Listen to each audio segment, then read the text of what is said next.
কোম্পানির সাথে বাইরের যোগাযোগ করেছি। তারা বলছে আমাদেরকে ইকোনমিক জোন তৈরি করে ঘোষণা করে দেন, আমরা আসতেছি। আমি বারবার যাই, কিন্তু বিরোধী দলে থাকার কারণে মনে হয় ওনারা গুরুত্ব দিতে চান না, খালি ঘোরাতে থাকেন। আমরা সেই সংসদের প্রথম দিন থেকে আরম্ভ করে আজকের এই দিন পর্যন্ত প্রত্যেকের মুখেই একই কথা শুনছি যে আমাদের নেই নেই নেই।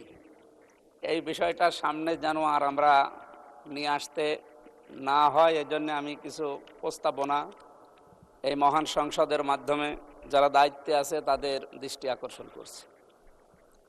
বাংলাদেশ সহ বিশ্বের বিভিন্ন দেশ ভ্রমণ করার মাধ্যমে আমি যেগুলো পেয়েছি, বিশেষ করে মালয়েশিয়া, আমরা একটা তথ্য ওখানে জানি যে 20-22 বছর আগেও তারা আমাদের নিচে ছিল, তো তারা আজকে দাঁড়িয়ে গেছে বিশ্বের বুকে যে সমস্ত বিষয়গুলো সামনে নিয়ে আসার কারণে।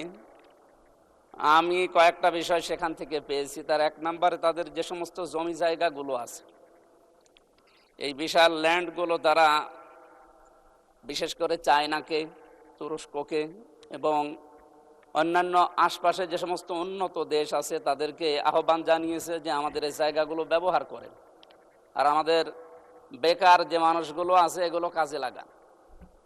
মাননীয় স্পিকার, আমরা যেহেতু সব সময় শুধু নেই নেই নেই এই ভাষায় অভ্যস্ত, এখানে যারা দায়িত্বশীল আছে, বিশেষ করে মন্ত্রী পরিষদের যারা আছে, তাদেরকে বলবো আমাদের স্ব আসনে এভাবে মানুষের কাছে শুধু আকাঙ্ক্ষা না জানিয়ে আমাদের নিজেদের আসনগুলোর যে জায়গাগুলো সরকারি বেসরকারিভাবে পড়ে আছে, এই জায়গাগুলোকে যদি সরকার এখন কাজে লাগাতে না পারে তাহলে বাইরের দেশগুলোকে আহ্বান জানাক। আমি অলরেডি এর ভেতরে এই 2 মাসের ভেতরে অনেকগুলো কোম্পানির সাথে বাইরের যোগাযোগ করেছি। তারা বলছে আমাদেরকে ইকোনমিক জোন তৈরি করে ঘোষণা করে দেন, আমরা আসতেছি।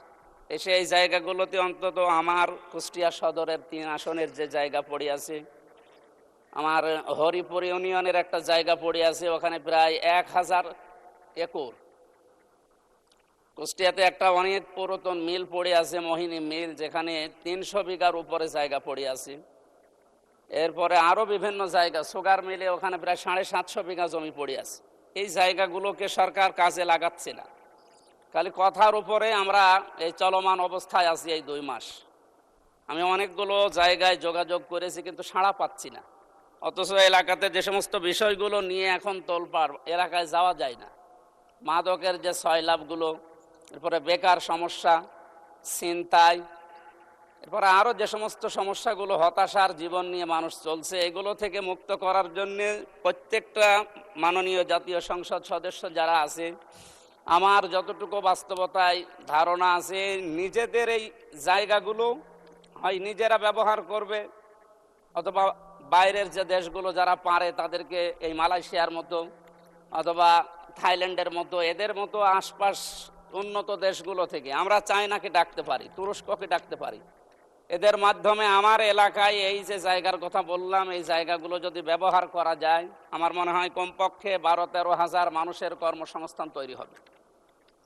আমি বারবার যাই, কিন্তু বিরোধী দলে থাকার কারণে মনে হয় ওনারা গুরুত্ব দিতে চান না, খালি ঘোরাতে থাকেন।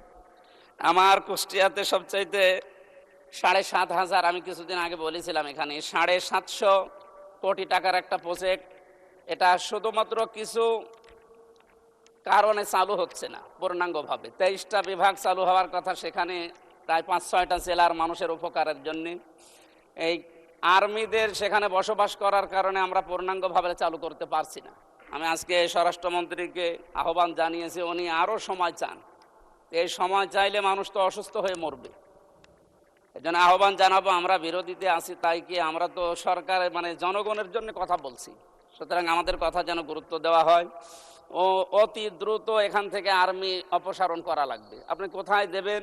বিভিন্ন জায়গায় পড়ে আছে আমাদের কুষ্টিয়া শহরের বিভিন্ন জায়গা, ওই জায়গাগুলোতে এখন যদি জরুরি রাখা লাগে সেখানে রাখবে। এই জায়গাটা পরিষ্কার না করা হলে আমাদের সেবা ব্যাহত হচ্ছে এবং বিভাগগুলো খোলা যাচ্ছে না। আমরা কালকেও কুষ্টিয়া থেকে আসলাম এই কথাগুলো জানার পর। আমাদের এলাকায় যেহেতু জাতীয় নেতা এর আগে যারা ছিল তারা এভাবে হয়তো উদ্যোগ নেয়নি। আমাদের একটা পুরাতন জেলা কুষ্টিয়া, সেই 17 বা 19টা জেলার ভেতরে একটা। আমাদের প্রাণের দাবি এলাকায় যে 5-6টা জেলা মিলে প্রশাসনিক গতি। ধন্যবাদ মাননীয় সদস্য। Time is up.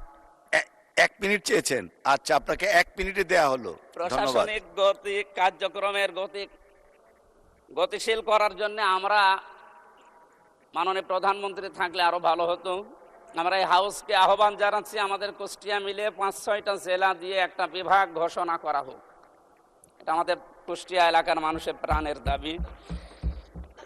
এরপরে আমাদের কুষ্টিয়া অঞ্চলের সবচাইতে বড় সমস্যা যেটা বললাম, বেকার সমস্যা দূরীকরণে যে উদ্যোগগুলো আমরা নিয়েছি হাতে, এগুলো আমরা বিভিন্ন জায়গায় চিঠিও দিয়েছি, মন্ত্রণালয়ে যোগাযোগও করছি। আপনার মাধ্যমে আমরা আহ্বান জানাই তারা যেন সাড়া দেয়।